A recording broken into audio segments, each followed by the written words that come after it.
Subscribe करें और bell दबाएं ताकि कोई खबर रह न जाए।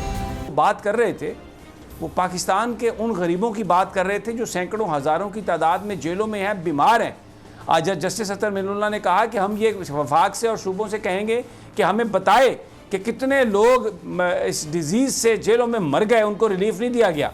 बहुत इम्पॉर्टेंट, मैं समझता हूँ एक रेवोल्यूशनरी ये कदम होगा पाकिस्तान में इस्लामाबाद हाई कोर्ट का, जिसमें उन्होंने ये बात कही आज जस्टिस अतर मिनुल्लाह ने, जस्टिस मोहसिन अख्तर कियानी उनके साथ थे, कि ये चीज़ मौजूद है। यानी और एक अजीब बात है कि नवाज शरीफ के जो वकील हैं उन्होंने भी इस तरह से इस पटिशन को मूव नहीं किया था। राना ताहिर साहब, आप भी अदालत में मौजूद थे। ये इतना अहम पॉइंट है, ये मेरे सामने 9 पेजेस की ये जजमेंट है जिसमें रूल 141 प्रिजन रूल जो है वो साफ कहता है। बिल्कुल समी साहब, देखें आज अदालत आलिया इस्लामाबाद के चीफ जस्टिस जनाब जस्टिस अतर मिनुल्लाह साहब ने इसका जो हवाला दिया और वाज़े किया कि वो इस पर अब अमल दरामद की रिपोर्ट मंगवा रहे हैं कि इस फैसले पर क्या अमल दरामद किया गया। उन्होंने, जैसे आपने भी बताया, कि उनका नवाज शरीफ का मसला नहीं, जो बाकी हज़ारों कैदी हैं उनकी बात करें कि उनके लिए क्या किया गया। तो समी साहब, बात यह है कि आज जो चीज़ अदालत आलिया में हुई, आप देखें कि chief justice Islamabad high court ने बार बार वक्फा किया। उन्होंने कहा पंजाब गवर्नमेंट के वकील से भी, उन्होंने वफाकी हुकूमत के वकील से भी कहा, नैब से भी कहा कि आप बताएं कि इस पटिशन की जो शहबाज शरीफ ने पटिशन एमरजेंसी में की है, आप इसकी मुखालफत करते हैं या हमायत करते हैं, मुझे हाँ या ना में जवाब दो। आप देखें कि किस कदर कन्फ्यूजन का शिकार थे वफाक के नुमाइंदे भी और सूबे के नुमाइंदे भी। और फिर बिलाखिर जब जाके उन्होंने कहा कि अगर आप लोग कहते हैं कि जी हम मुखालफत करते हैं तो हम इसे मुस्तरद कर देंगे, आप अदालत आलिया के कंधे पर रख कर ना चलाएं सारा कुछ। तो ये चीज़ जो थी, फिर एडिशनल प्रोसिक्यूटर जनरल नैब नैयर रिजवी साहब ने जब ये कहा कि जी नैब इंसानी और तिब्बी बुनियादों पर नवाज शरीफ साहब की ज़मानत की दरख्वास्त की मुखालफत नहीं कर रहा, तो उस पर अदालत आलिया ने उनकी अबूरी ज़मानत अब जो रेगुलर हेयरिंग के लिए लगी हुई है जस्टिस आमर फारूक और जस्टिस मोहसिन अख्तर कियानी साहब के पास, मंगल को वो बेंच इसकी समाअत करेगा। तो बहरहाल मैं समझता हूँ अदालत आलिया ने एक अच्छा फ़ैसला दिया है और नवाज शरीफ साहब को एक बुरी रिलीफ मिल गया है। मंगल को अब देखें आगे क्या होता है। सईद काजी, आप मेरे साथ हैं? जी, मैं सुन पा रहा हूँ। अच्छा सईद काजी साहब, आज रूल 143(1) जो बेसिकली ये जिसका हम जिक्र कर रहे हैं कि ये सुप्रीम जेल के पास इख्तियार है कि अगर कोई मरीज़ जो है वो बड़ा सीरियसली बीमार है तो जिसकी जुरिस्डिक्शन में ऑफेंस हुआ था, उनकी रिकमेंडेशन से वो जो पंजाब हुकूमत को सुप्रीम जेल ये कह सकता है और पंजाब हुकूमत उसकी सज़ा माफ़ करके उसको ज़मानत पे रिहा कर सकती है इलाज मुआलजे के लिए।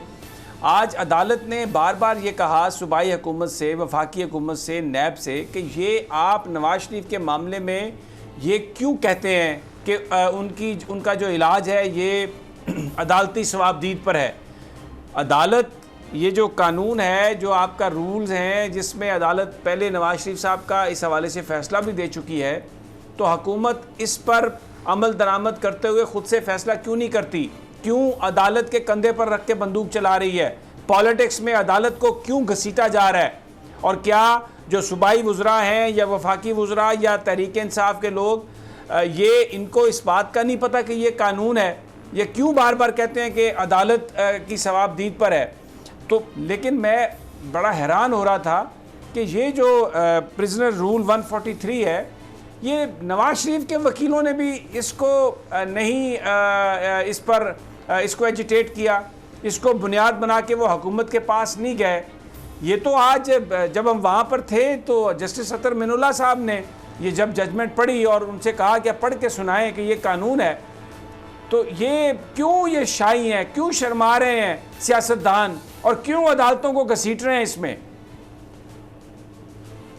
समी इब्राहिम साहब, आपने बिल्कुल सही फरमाया और जाहिर है अदालत में फैसले जो भी करने होते हैं वो अपने सामने एविडेंस की मौजूदगी में और कानून के मुताबिक करने होते हैं।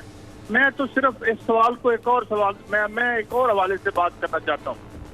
आप देखें, एक जेल के अंदर की दुनिया भी आप जानते हैं क्या है, जेल में क्या बीत जाती है आम आदमी पे, वो भी आपके सामने है। आपको ये भी पता है कि मियां साहब की 3 शिफ्टें थी, जो कि लोग बदलते थे, 4 लोग थे, जिनमें एक डॉक्टर भी था मुबैना तौर पर। और उनका जब दांत का मामला हुआ तो बाहर से एक डेंटिस्ट भी आए और वो फैसिलिटी वहाँ पे एक प्राइवेट बंदे ने बनवाई थी। ये भी मैं आपको खबर दूं। मैं आपसे सवाल करता हूँ आज, तो सवाल ये है कि इन जेलों से बाहर भी तो एक जेल है, जिस जेल में हमारा ये सर्विसेज अस्पताल है, जहाँ पे VIP वार्ड भी मौजूद है जो इन लोगों के लिए है। और वो मैं जो भी अपने चैनल पे सवाल उठा रहा था, इस साल हमने 5,500 अरब रुपए का टैक्स देना है। हमें 2013 में बताया गया था कि हम हमारी जेब कटती है, हम लुट जाते हैं। और हमें ये सरकार ने, इसके इदारों ने बताया कि ये लोग हैं। तो हमने कहा वेल एंड गुड, आप प्लीज हमारी जेब कटनी बंद करवा दें, ताकि हमारी बेटियां रिक्शों में बच्चे जन्म ना दें, सड़कों पे बच्चे जन्म ना दें। आपको याद है अगले दिन एक मैयत को, एक बच्चे को उसके बाप और चचा ने मोटरसाइकिल पे रख के ले गया और एक्सीडेंट जो हुआ वो आपके सामने है। सवाल हमारा एक है कि भाई आपने 2013 से एहतसाब का नारा लगाया, मैं तमाम इदारों से ये बात कर रहा हूँ, और हम सबसे ज्यादा इनडायरेक्ट टैक्स देते हैं पूरी दुनिया में। ये हमें झूठ ना बोला जाए कि पाकिस्तान, हाँ आपकी इशराफिया के लोग टैक्स, आपको नहीं कह रहा, इन हुक्मरानों को कह रहा हूँ। तो भाई आप गलत बंदा पकड़ लेते हैं, आप लोगों को स्केपगोट बनाते हैं, उनकी बाद में जमानतें हो जाती हैं, जेबें हमारी कटती रहती हैं, बच्चे हमारे मरते रहते हैं। 2.5 लाख बच्चा गंदे पानी पीने से हर साल मर जाता है, ट्रीटेबल डिजीज से। जच्चा के लिए कोई जगह नहीं मौजूद। नौकरियों के बारे में मेरे फाजिल वजीर मुझे खुशखबरी सुनाते हैं, हम 400 इदारे बंद करने लगे हैं, हमने आपको नौकरी नहीं देनी। अच्छा, आपकी गाड़ी में मिनिस्टर साहब पेट्रोल मेरे पैसों का डलता है, आप मेरे पैसों से अपनी बिजली का बिल देते हैं, और तमाम पाकिस्तान के जितने रियासती इदारे हैं उसका मैं और मुल्क के अवाम उठाते हैं। और फिर मुझे पता चलता है जो बंदा इन्होंने पकड़ा था वो तो था ही नहीं, पैसे तो हमारे कोई और खा गया है। मैं कैसे फेस करूं अपनी इस हुकूमत पे, और खास तौर पर इलेक्टेड हुकूमत से, जो मुझे कहती है मैं तेरे चोर पकड़ूंगी, मैं उससे तुम्हारे पैसे वापस लाऊंगी, मैं तुम्हारे बच्चे को राइट दूंगी, क्योंकि मेरे बच्चे के पास तालीम नहीं है। कल मुझे एक नौजवान मिला, अच्छा खाता पीता, उसने कहा काई साहब 1 लाख रुपया फीस थी मेरे बच्चे की, ये 2 लाख करके भेज दी इन्होंने। आप बताएं मैं ये तो खाते पीते लोगों की कहानी है। तो मैं जस्ट कर रहा हूँ पाकिस्तानी एक शहरी के तौर पर कि मेरे तालीमी इदारे कहाँ हैं, मेरी इन्वेस्टिगेटिव एजेंसीज कहाँ हैं, मेरी जेब से जो पैसे निकले वो किसने खाए। ये मेरे सवाल बड़े सादा है, इन्होंने अदालत के सामने क्या किया, क्या नहीं किया, कौन सा रूल इन्वोक किया, नहीं किया। मैं तो एक अनपढ़ आदमी हूँ, मैं वकील नहीं हूँ। इतना मुझे पता है मेरी जेब तसलसल से 72 साल से बढ़ रही है। एक नौसरबाज आके मुझे बताता है मैं तुम्हें बचा लूंगा, फिर दूसरा आ जाता है नहीं वो गलत था, नया नौसरबाज आता है, लूटने वाले एक दस्ता जाता है, ताजा दम दस्ते आ जाते हैं। मैं लूट रहा हूँ समी साहब। अदालत के फैसलों को हम सलाम करते हैं, अदालतों से हमें उम्मीदें भी बड़ी हैं, उन्होंने इस दफा बड़े प्रेसिडेंट भी सेट किए हैं, मगर फैसले में कि कॉमन मैन इस मुल्क का जेल से बाहर भी जेल में है, और जो खाते पीते अशराफिया के लोग हैं वो जेल के अंदर भी महलों में रहते हैं। ठीक ये है, फर्क है। अगर मैं गलत कह रहा हूँ तो मुझे टोक कीजिए। ठीक है, आपकी बात बिल्कुल सही है कि जेल से बाहर भी एक जेल है और उसको देखने की ज़रूरत है। राना साहब, आज भी देखिए, मैं एक सिस्टम की बात कर रहा हूँ जो चलता रहा शाम तक, वो था तो नवाज शरीफ साहब का।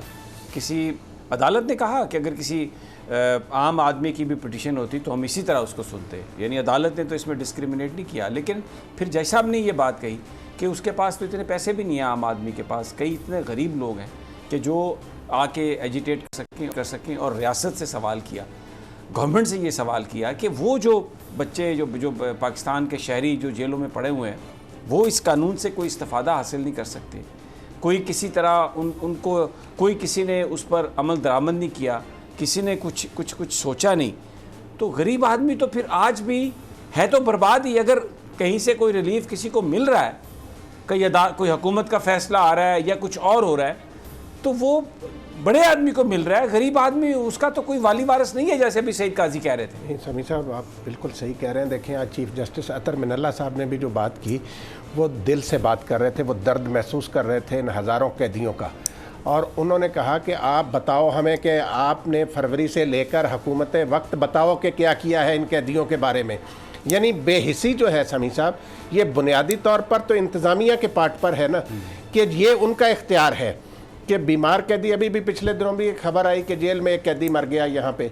ये देखें, ये इंतज़ामिया की ज़िम्मेदारी है और उससे गफलत बरती जा रही। काजी साहब ने जो बात की वो 100% सही है कि आम आदमी का कौन पुरसाने हाल है। समी साहब मुझे बताएं कि इस वक्त मियाँ नवाज शरीफ को सर्विसेज अस्पताल में जो तिबी सहूलतें फराहम की जा रही हैं, पाकिस्तान में मुझे एक आदमी बता दें पूरे पाकिस्तान में जिसको उस लेवल की तिबी सहूलतें फराहम जो जेल में हो, नहीं बाहर भी हो, उसको नहीं मिल सकती। समी साहब आप देखें ना, कहां कहां से डॉक्टरों को बुलाया जा रहा है, बड़े से बड़ा आदमी भी बाहर बैठ के भी इस तरह की। वो पंजाब गवर्नमेंट कहती है कि जहाज तैयार खड़ा है, आम आदमी के लिए तो नहीं जहाज तैयार। क्या कहते हैं कि जहाज तैयार खड़ा है, डॉक्टर आ जाएं चले जाएं।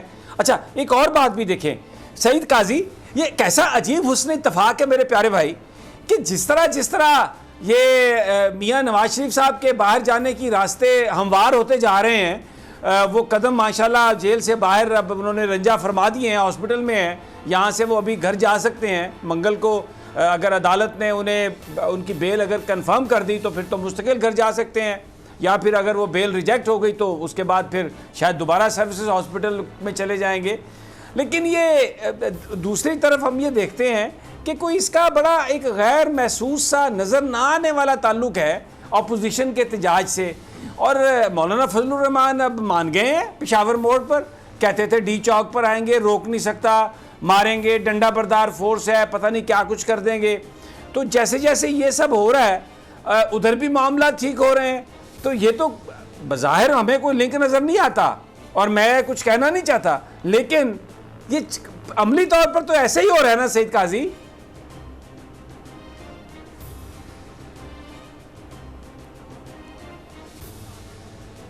देखें, एक मैं आपको बात बताऊं, एक ऐसा फैक्ट है जिस पे कोई आदमी गौर नहीं कर रहा, और वो ये है कि एक बड़ी सर्विस भी कर रहे हैं जनाब नवाज शरीफ साहब हों, आसिफ अली जरदारी साहब हों या जनाब किबला फजलुर रहमान साहब हों।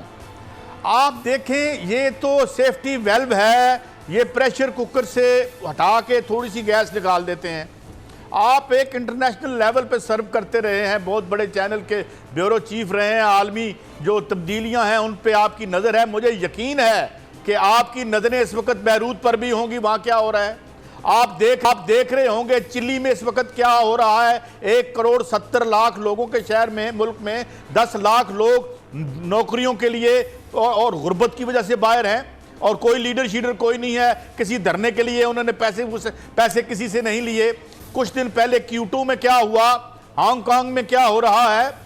अब ये जो जाली लॉन्ग मार्च हैं, ये जब हट जाएंगे रास्ते में से, और ये भी ज़हन में रखिएगा, मैं जिन बड़े 3-4 आपको बड़े मुजाहिरों के बारे में बता रहा हूं, ये IMF और वर्ल्ड बैंक के खिलाफ हैं। हाँ, मैं भूल गया, मिस्र का अल तहरीर स्क्वायर भी जाग रहा है।